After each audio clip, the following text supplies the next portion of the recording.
الحمد لله رب العالمين والعاقبة للمتقين والصلاة والسلام على رسوله محمد وعلى آله وأصحابه أجمعين وعلى من تبعهم بإحسان إلى يوم الدين. أما بعد فأعوذ بالله من الشيطان الرجيم. بسم الله الرحمن الرحيم. لقد من الله على المؤمنين إذ بعث فيهم رسولا من أنفسهم يتلو عليهم آياته ويزكيهم ويعلمهم الكتاب والحكمة وإن كانوا من قبل لفي ضلال مبين. صدق اللہ العظیم. بزرگان محترم اور میرے عزیز دوستوں اور بھائیوں، اس آیت میں اللہ تبارک و تعالی نے نبی کریم صلی اللہ علیہ وسلم کی بعثت کے 4 مقاصد کو بیان فرمایا ہے. پہلا مقصد تلاوت آیات ہے کہ اللہ تبارک و تعالی نے مومنین پر یہ احسان فرمایا ہے کہ اللہ نے انہی میں سے ایک پیغمبر ان کی طرف بھیجا ہے جو ان کو اللہ تبارک و تعالی کی آیات پڑھ کر سناتا ہے.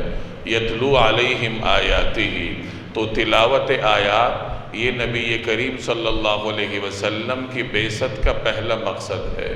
وَيُزَكِّيهِمْ، اور ان کا تزکیہ کرتا ہے. تو یوں کہہ لیجئے کہ تزکیہ نفوس یہ جناب رسول اللہ صلی اللہ علیہ وسلم کے بعثت کا دوسرا مقصد ہے. وَيُعَلِّمُهُمُ الْكِتَابَ وَالْحِكْمَةَ، اور انہیں کتاب سکھاتا ہے اور حکمت سکھاتا ہے. تو حکمت اور کتاب کی تعلیم یہ جناب رسول اللہ صلی اللہ علیہ وسلم کی بعثت کے تیسرے اور چوتھے مقاصد ہیں.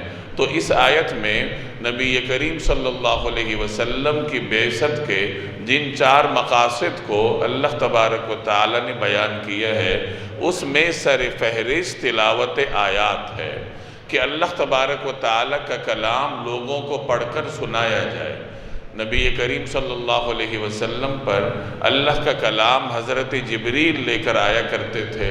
حضرت جبریل اللہ کے حکم سے مختلف آیات وقفے سے نبی کریم صلی اللہ علیہ وسلم کے پاس لایا کرتے تھے.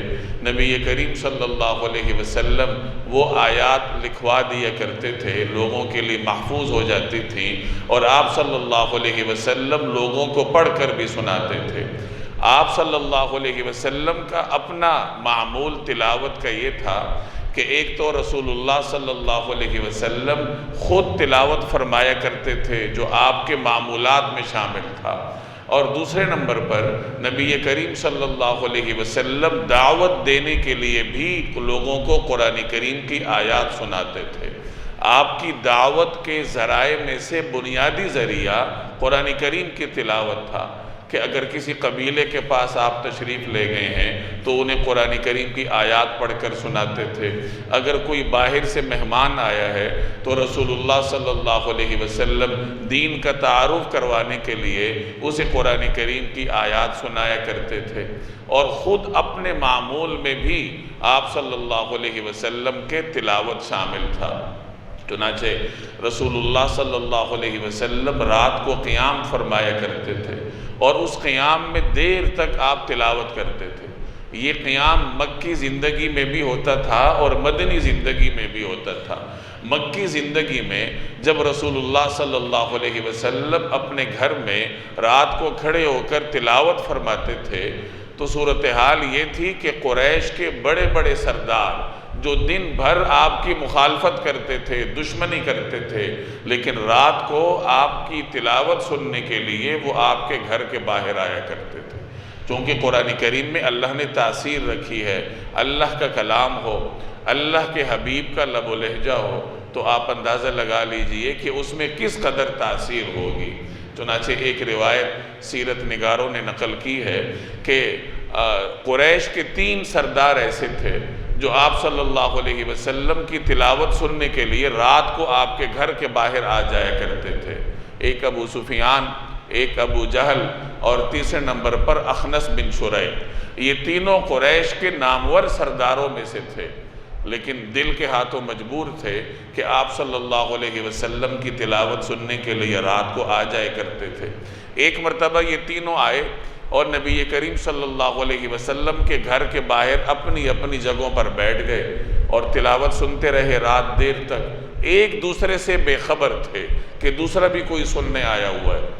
اب جس وقت یہ واپس جانے لگے اپنی اپنی جگہوں سے نکل کر، تو جو درمیانی راستہ تھا وہ تو ایک تھا، تو راستے پر ان کی ملاقات ہو گئی۔ اب ایک دوسرے کو دیکھ کر یہ شرمندہ ہوئے ہوں گے کہ ہم تو اس تحریک کے سب سے بڑے دشمن ہیں، ہم تو اس میں رکاوٹ ڈالنے والوں میں سے ہیں، اور یہ ہم نے کیا کام شروع کر دیا کہ ہم بھی سننے والوں میں سے ہو گئے۔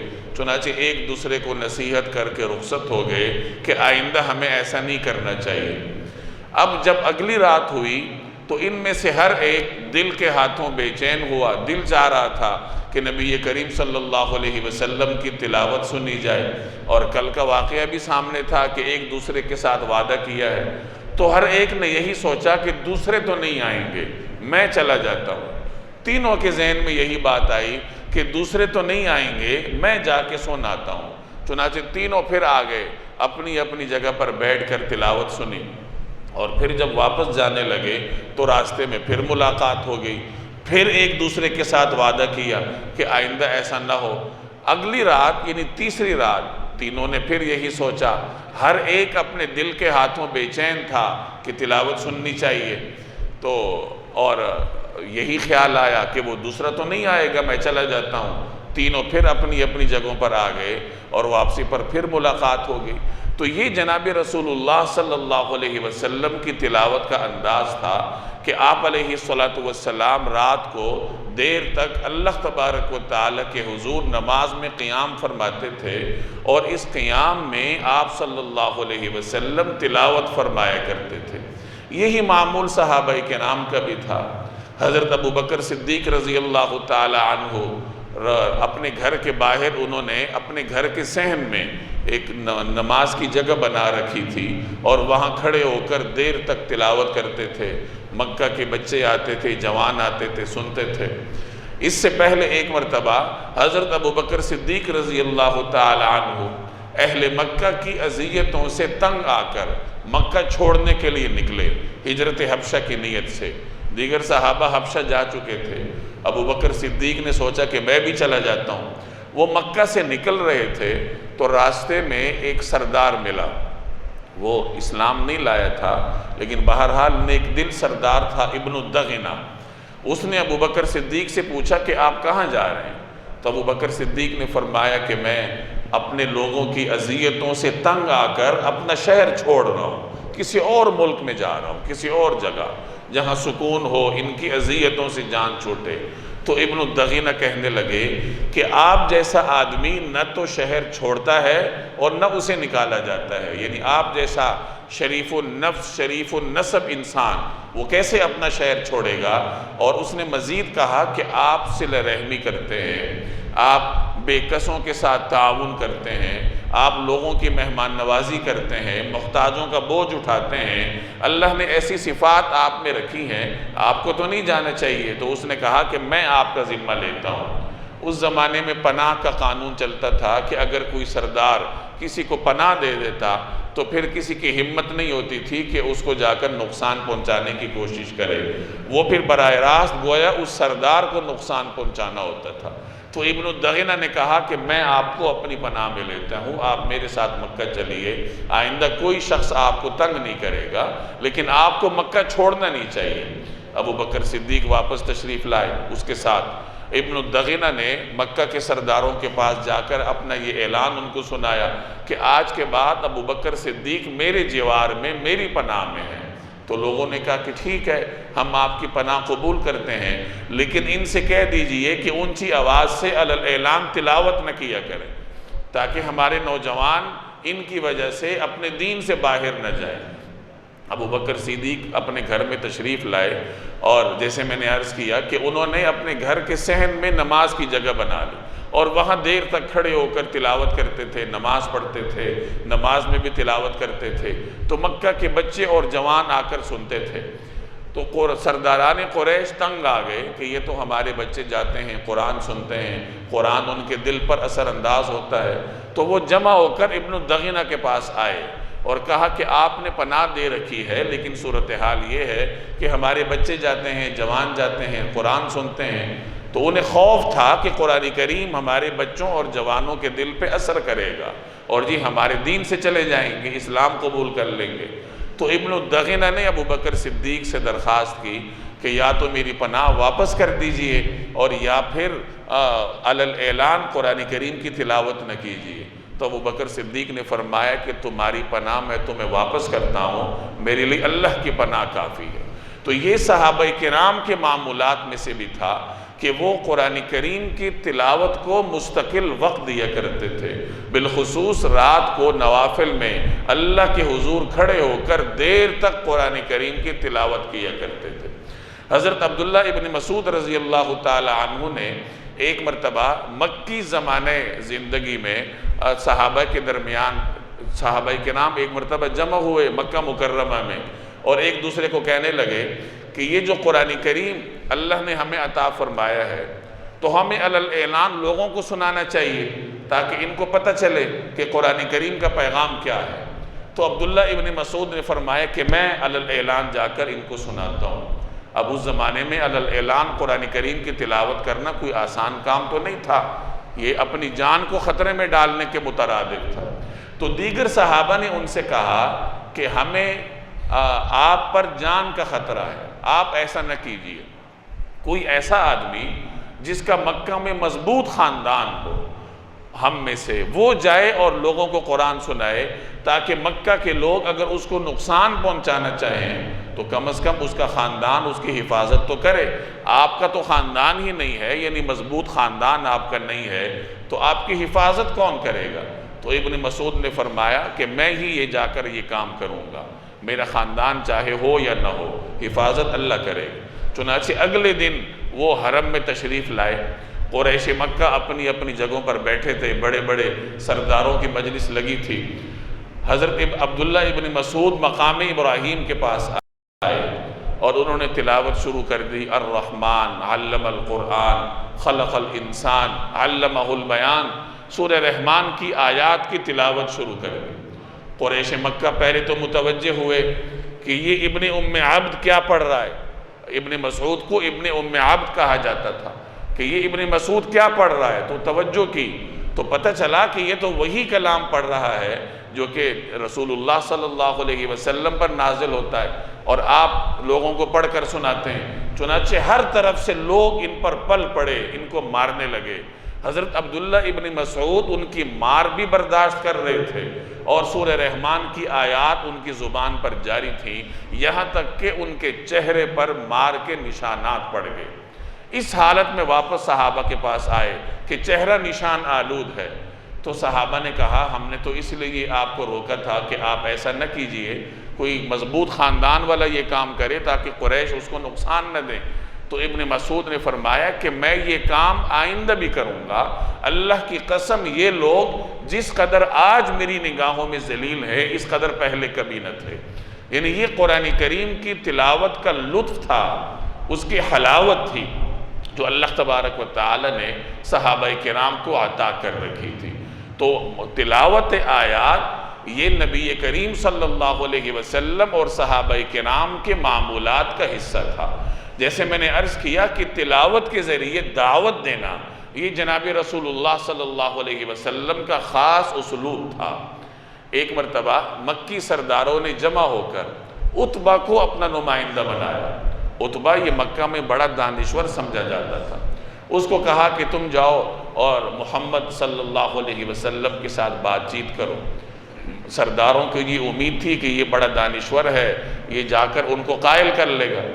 چنانچہ عتبہ آیا رسول اللہ صلی اللہ علیہ وسلم کے پاس اور آ کر کہنے لگا کہ اے محمد صلی اللہ علیہ وسلم، یہ جو نئی دعوت لے کر آپ اٹھیں، اس دعوت سے آپ کا مقصد کیا ہے؟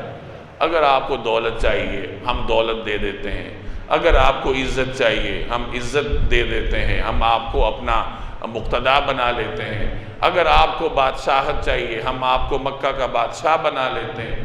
اس کے خیال میں دعوت کے جو مقاصد ہو سکتے تھے وہی اس نے گنوائے۔ جب اس کی بات پوری ہوئی تو نبی کریم صلی اللہ علیہ وسلم نے فرمایا کہ اے ابو الولید تمہاری بات پوری ہو گئی؟ اس نے کہا جی۔ تو آپ صلی اللہ علیہ وسلم نے فرمایا کہ تم نے یہ جو باتیں کہی ہیں ان میں سے کوئی بھی میرا مقصد نہیں ہے۔ اور پھر آپ نے اس کو قرآن کریم کی آیات کی تلاوت سنانی شروع کر دی۔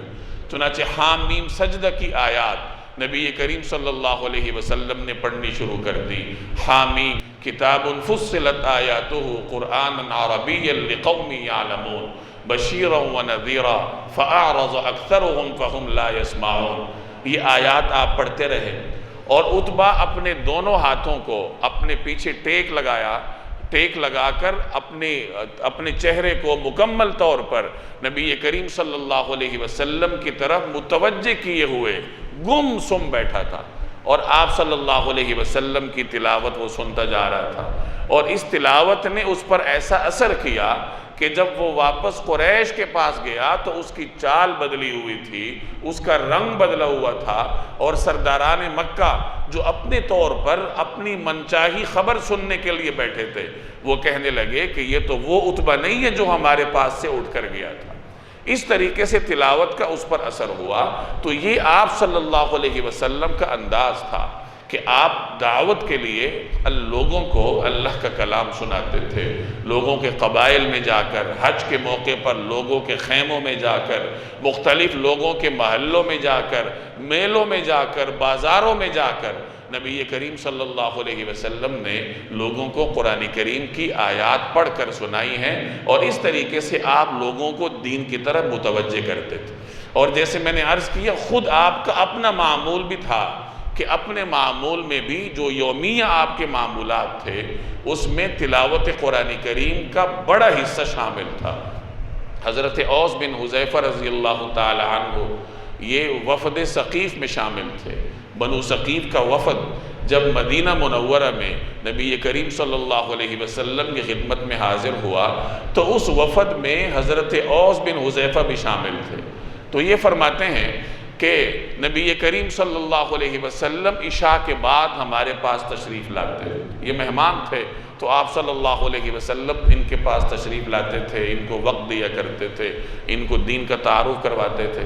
تو حضرت اوس فرماتے ہیں کہ عشاء کے بعد تشریف لاتے اور دیر تک ہمارے پاس کھڑے رہتے، کھڑے کھڑے آپ صلی اللہ علیہ وسلم ہمارے پاس گفتگو فرماتے تھے۔ ایک دن ایسا ہوا کہ آپ صلی اللہ علیہ وسلم کی آمد میں کچھ تاخیر ہو گئی۔ جس وقت ہمارے پاس آتے تھے تو اس وقت آپ تشریف نہ لائے، کچھ تاخیر سے تشریف لائے۔ تو جب آپ کی آمد ہوئی تو ہم نے تاخیر کی وجہ دریافت کی کہ آج آپ تاخیر سے تشریف لائے ہیں تو اس کی کیا وجہ ہے؟ تو نبی کریم صلی اللہ علیہ وسلم نے فرمایا کہ میں قرآن کریم کا جو حزب تلاوت کرتا ہوں یومیہ اس میں سے کچھ مقدار باقی تھی، اور مجھے یہ گوارا نہ ہوا کہ میں اپنی یومیہ تلاوت کو پورا کیے بغیر اپنے گھر سے نکلوں، تو میں نے وہ تلاوت کی مقدار پوری کی اور پھر میں تمہارے پاس آیا۔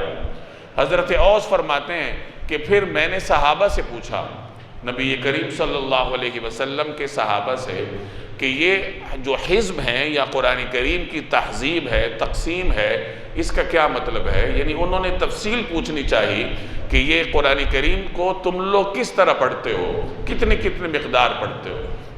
تو صحابہ نے کہا کہ ہم اس کو 7 احزاب میں تقسیم کرتے ہیں، یعنی 7 حصوں میں تقسیم کرتے ہیں اور روزانہ ایک حصے کی تلاوت ہوتی ہے۔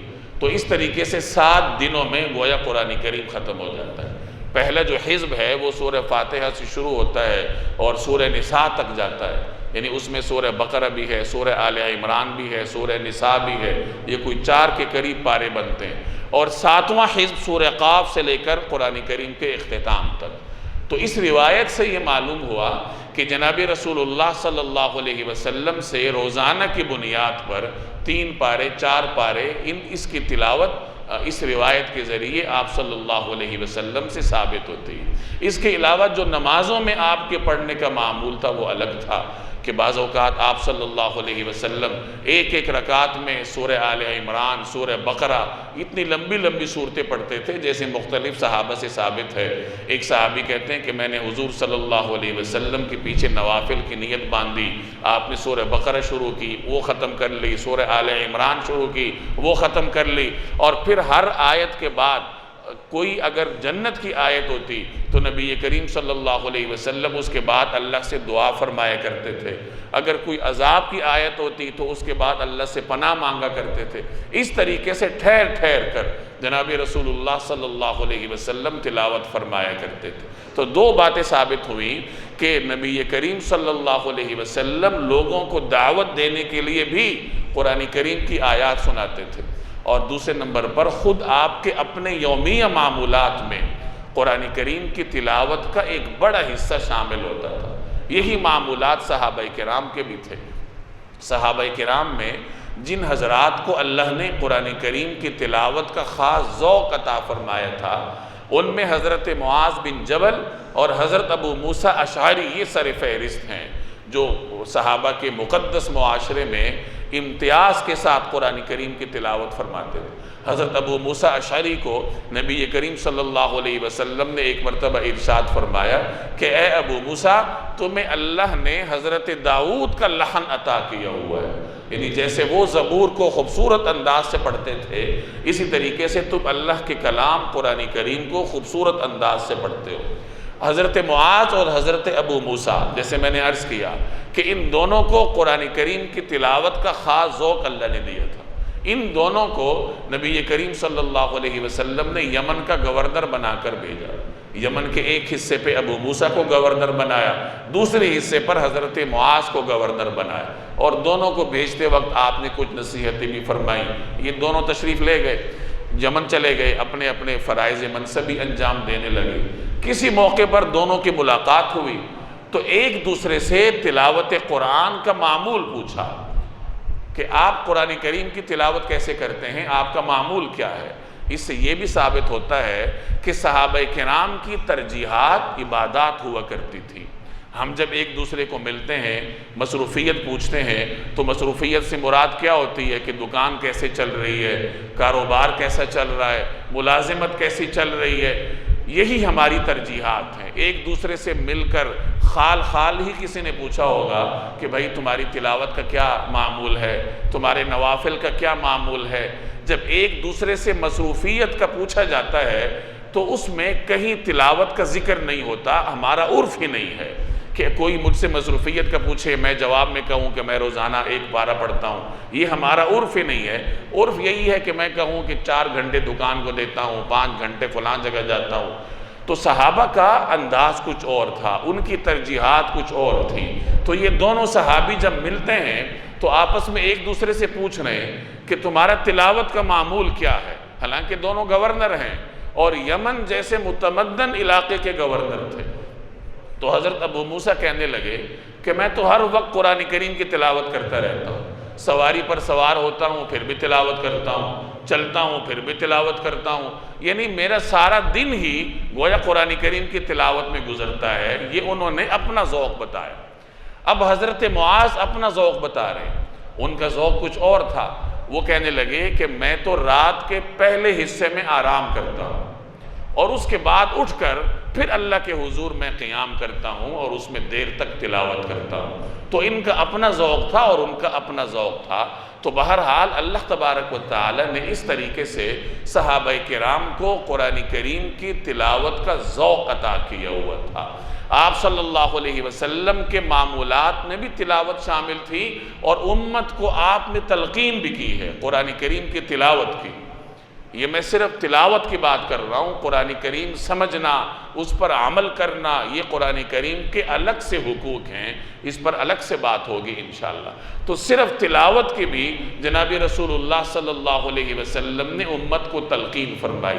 چنانچہ ایک موقع پر آپ نے فرمایا کہ قرآن کریم کی تلاوت میں ہر حرف کے بدلے میں اللہ تمہیں 10 نیکیاں عطا کرتا ہے، اور پھر فرمایا کہ میں یہ نہیں کہتا کہ الف لام میم ایک حرف ہے، بلکہ الف لام میم میں الف الگ حرف ہے، اس پہ الگ 10 نیکیاں ملیں گی۔ لام الگ حرف ہے، میم الگ حرف ہے، تو گویا جس نے الف لام میم بس اتنی تلاوت کی تو اللہ نے اس کو 30 نیکیاں عطا فرما دی، حالانکہ الف لام میم کا مفہوم تو کسی کو نہیں معلوم۔ تو اس کا مطلب یہ ہوا کہ اگر بغیر سمجھے بھی کوئی آدمی قرآن کریم کی تلاوت کرتا ہے تو اللہ تبارک و تعالی اس کو برکتیں بھی عطا کرتا ہے اور اس کو نیکیاں بھی عطا کرتا ہے۔ ایک جگہ آپ نے فرمایا کہ اپنے گھروں کو قبرستان نہ بناؤ، یعنی اگر اپنے گھروں میں تلاوت نہیں کرو گے تو پھر تمہارا گھر قبرستان کی طرح ہے۔ جیسے قبرستان میں مردے تلاوت نہیں کرتے، اسی طرح جس گھر میں تلاوت نہیں ہوتی تو اللہ کے ہاں وہ گویا کہ قبرستان ہے، اس کے رہنے والے بے شک زندہ ہوں، لیکن آسمان والوں کے ہاں وہ گھر ایسا ہی ہے جیسے قبرستان ہے۔ اگر کسی کے لیے تلاوت میں دشواری ہوتی ہے تو دشواری کے باوجود اس کو پڑھنا چاہیے۔ ایک روایت کا مفہوم ہے کہ جو آدمی دشواری کے باوجود تلاوت کرتا ہے تو اللہ تعالیٰ اسے دوہرا اجر عطا کرتے ہیں۔ ایک آدمی زبان سے معذور ہے یا ایک آدمی بڑھاپے میں جا کر تلاوت کی کوشش کرتا ہے، اسے دقت ہوتی ہے درست طریقے سے پڑھنے کے، لیکن پھر بھی وہ پڑھنا نہیں چھوڑتا، دیر لگتی ہے لیکن وہ پڑھتا رہتا ہے، تو اللہ تبارک و تعالیٰ کے ہاں سے اس کو دوہرا اجر ملتا ہے۔ تو خلاصہ یہ نکلا کہ قرآن کریم کی تلاوت یہ جناب رسول اللہ صلی اللہ علیہ وسلم نے امت کو الگ سے تلقین فرمائی ہے اور امت اس پر عمل کرنے کی پابند ہے۔ ہمارے یومیہ معمولات میں قرآن کریم کا کچھ نہ کچھ حصہ تلاوت کا ہمارے معمولات میں شامل ہونا چاہیے، بلکہ بہتر تو یہ ہوتا ہے کہ دن کا آغاز قرآن کریم کی تلاوت سے کیا جائے۔ اللہ تبارک و تعالی عمل کی توفیق عطا فرمائے۔ وما علینا الا البلاغ۔